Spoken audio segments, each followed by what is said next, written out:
I'd like to show you one more technique for using mental ray shaders creatively. I'm really just scratching the surface here. The feature set in mental ray is very deep. Maybe that's why it's used extensively in the film industry to create all manner of sophisticated special effects. In this technique, I'll show you how you can design a composite material that displays the wireframe on top of an ambient occluded shader. So let's get started. Do a test render. As it stands, the scanline renderer and the ray tracer are showing us this image, and it's a little flat. We can spice it up with this technique.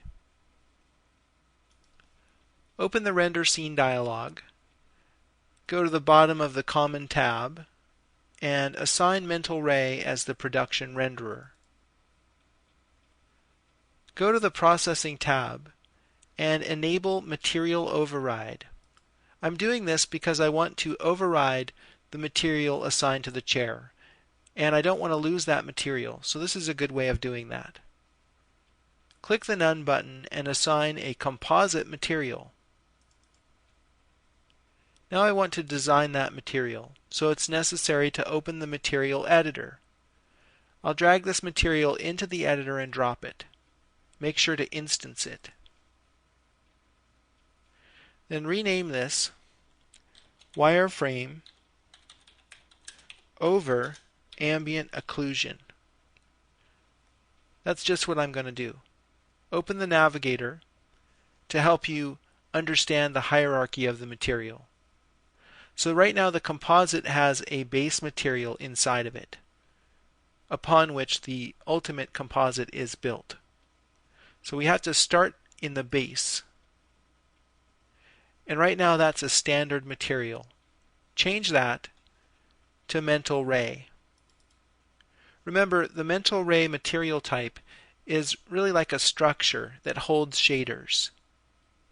Click on the surface channel and put the Ambient Reflective Occlusion shader in there. I don't need to make any changes. I'll go back up to the top. Actually, let me go into the base and rename that something more descriptive. I'll just call it AO for Ambient Occlusion.